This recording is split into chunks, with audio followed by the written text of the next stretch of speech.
British troops left In New November of York. 1783, the last British soldiers departed from New York.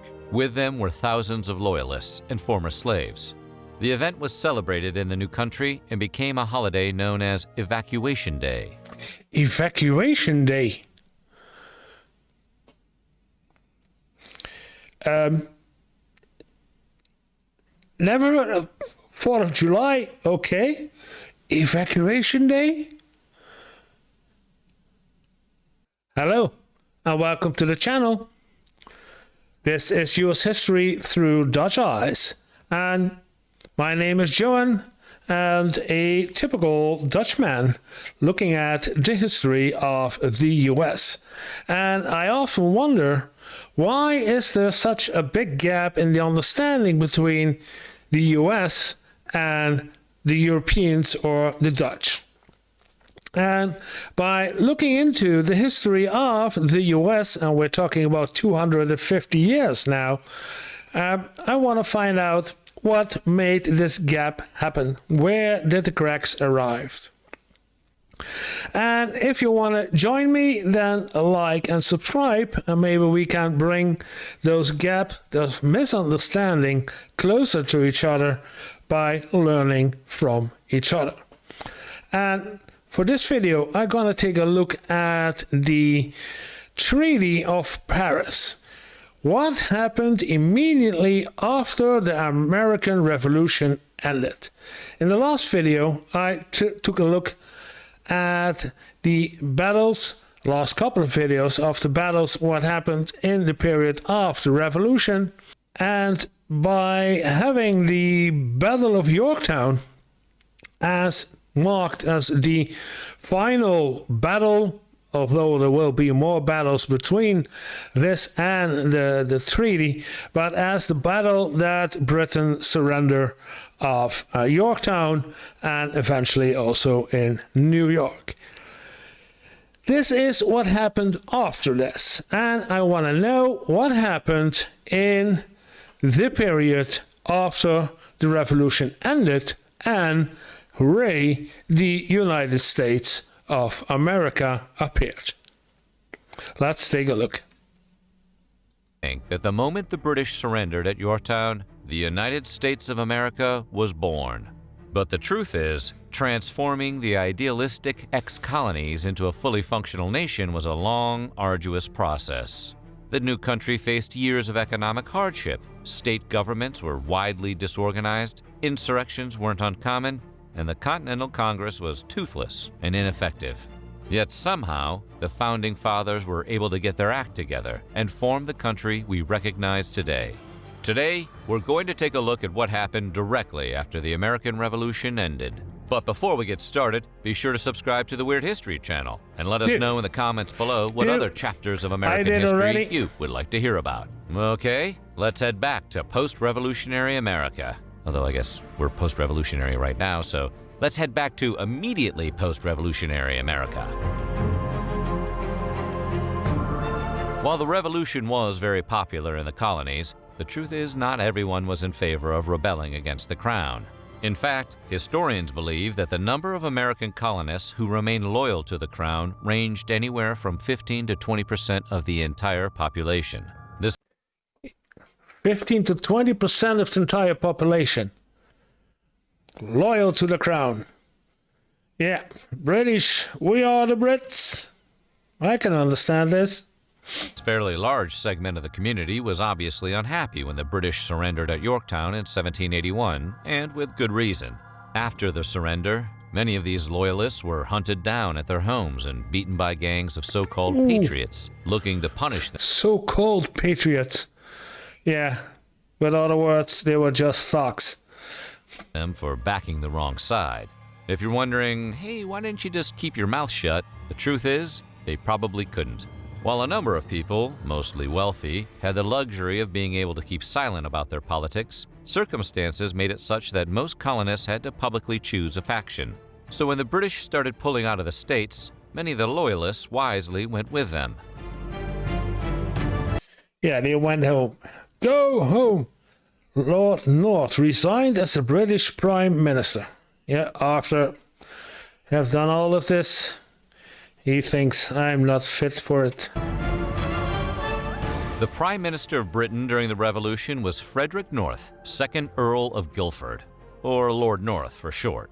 As Prime Minister, Lord North generously lowered the bar for his successors by losing the war and then resigning in disgrace. North tried to end the revolution by diplomatic means. He offered a conciliation plan that promised the British would end all oppression of the colonies if the colonists ended the rebellion. Spoiler alert, the colonists did not take the deal. Yeah, because the whole deal started with no taxation without representation. So only saying, for well, we do this, we stop the repression, it's nothing if they can get representation in. Yeah, so I understand that there's a no deal. By the time the war ended, North was exhausted by the tension between the two countries and felt badly burned out from the stress of his position. It's said that when Lord Cornwallis surrendered at Yorktown, Lord North took the news like a bullet to the chest, repeatedly exclaiming, "Oh God, it's all over." The British waved the white flag at the Battle of Yorktown on October 17, 1781, but their withdrawal from the colonies didn't happen overnight. In fact, it took quite a while for them to get everyone out. As late as July 11, 1782, British Royal Governor Sir James Wright and military personnel under his command fled Georgia for South Carolina. Wright's goal was to escape the colonies via the Atlantic Ocean. Several of his ships sailed for New York, while others went to Florida or the West Indies. As for Wright himself, he eventually made it back to London, where he died 3 years later. The Articles of Peace While the were British signed. surrender happened at the Battle of Yorktown, the war itself was technically not over for quite a while afterwards.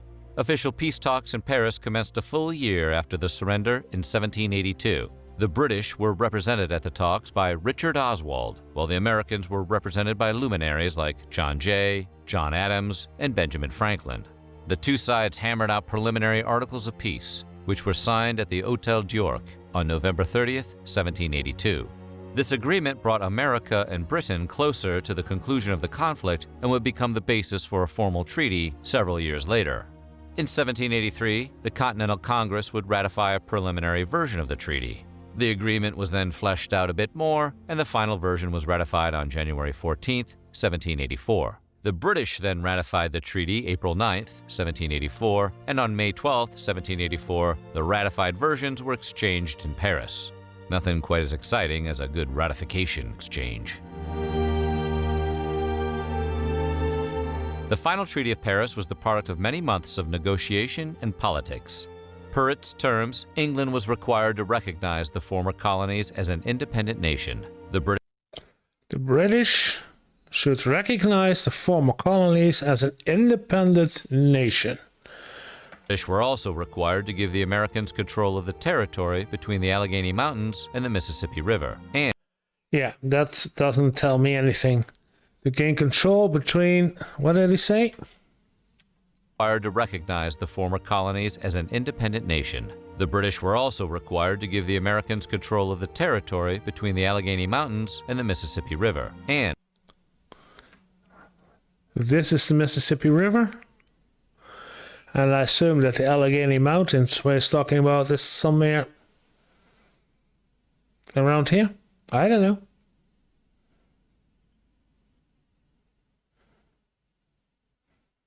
Nashville, Atlanta, Charlotte, Richmond, oh, Washington, Pittsburgh. Oh, wait a minute. So this could be this part, this entire region with Chicago. Okay, Indianapolis, Columbus. Okay. and let American fishermen fish in Canadian waters. The Americans agreed not to persecute British loyalists or block British creditors from collecting debts owed by former colonists. The Americans also agreed to return a great deal of the property taken during the conflict. British troops left In November New of York. 1783, the last British soldiers departed from New York. With them were thousands of loyalists and former slaves. The event was celebrated in the new country and became a holiday known as Evacuation Day. Evacuation Day.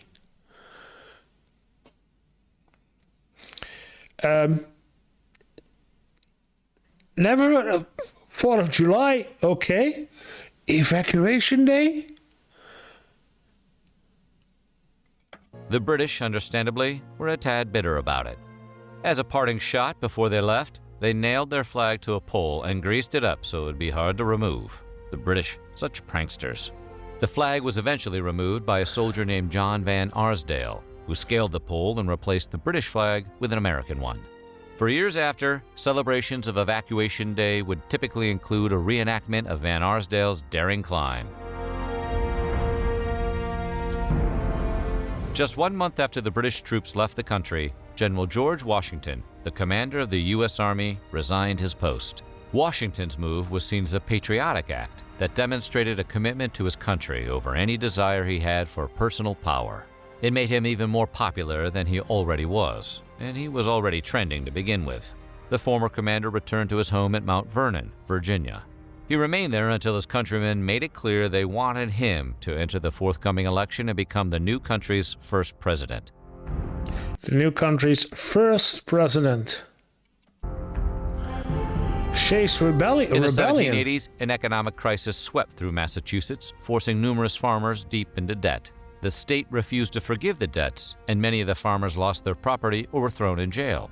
An anger began to foment, and given that many of these farmers were the same revolutionaries who had fought the British, they eventually took up arms against the government. When the Revolutionary War first started, Daniel Shays was just a farmhand. But after joining the Continental Army, he saw action in several battles, including the Battle of Lexington, the Battle of Concord, the Battle of Bunker Hill, and the Battle of Saratoga. By the 1780s, Shays, now a savvy war vet, retired from the Army and returned home to Massachusetts to find himself in trouble with the law for non-payment of debts. He became active in the emerging anti-government movement. And Oh, if I'm understanding this correctly, while they were away fighting to the British, they also had to pay their stuff as being a farmer or whatever, and they didn't do, and they weren't acquitted for those. Oh. Yeah, on the other hand, the government needs also money to fire up and do stuff. and soon found himself leading 4,000 rebels in a massive protest against economic injustice and widespread abuses of civil rights. However, while the revolution was ultimately a success, Yeah, that's logic. You need your beer. Yeah, okay. The Constitution was written in 1777, in 1777. The Constitution was written. Oh, we the people, right now, we the people, do something about this idiot. for example, factions quickly emerged around those in favor of the new Constitution, known as Federalists or Cosmopolitans, and those who were against it, known as Anti-Federalists or Localists. The first 5 states to ratify were Delaware, Pennsylvania, New Jersey, Georgia, and Connecticut. Several of the other states had serious misgivings. The document failed to protect basic human rights such as freedom of speech and religion. To rectify the situation, 10 amendments, known as the Bill of Rights, were quickly added to the Constitution. The Bill of Rights. So we have the Constitution and the Bill of Rights. Okay. Meanwhile, Alexander Hamilton, James Madison, and John Jay undertook a relentless campaign to convince New York, then a firmly anti-federalist state, to support the new plan. The 3 men wrote numerous essays under the pseudonym Publius. Today, these commentaries, famously known as the Federalist Papers, are often cited by the U.S. Supreme Court as evidence of the framers' own contemporary understanding of the language in the Constitution. By its own terms, the minimum number of states required to ratify the document was 9, and after much public debate, that number was reached on June 21st. By the end of July, another 2 signed on, and the process of starting up the new government began. The United States of America held its first presidential election under the new Constitution in 1789. The rules of this first election were extremely different than the laws governing elections today. For example, only white male property owners were allowed to cast votes. Ooh, okay. White male property owners. Also, the candidate who got the second highest number of votes would become vice president, an arrangement that didn't work out too well and was changed relatively quickly. In addition to General George Washington, there were 7 other candidates in that first election, including John Adams, John Jay, John Rutledge, John Hancock, John was a popular name, Samuel Huntington, Benjamin Lincoln, and George Clinton, who was the governor of New York, and not the guy from Parliament Funkadelic. In what will come as no surprise to anyone, the election was won by the massively popular George Washington, who, in something that would be inconceivable to Americans today, was the unanimous choice of both factions, Federalists and Anti-Federalists. He would be sworn into office on April 30th, 1789, and henceforth be known as the Father of the Country. So what do you think? How do you think the Founding Fathers did? Let us know in the comments below. And while you're at it, check out some of these other videos from our weird history. Yeah. Okay. Nice. So we need to take a look at the Constitution and the Bill of Rights. So there's 2 separate documents that I still need to take a look at and comment on. Yeah. Let's do this in the next video. And if you like this one, like and subscribe. And we'll see you in the next video.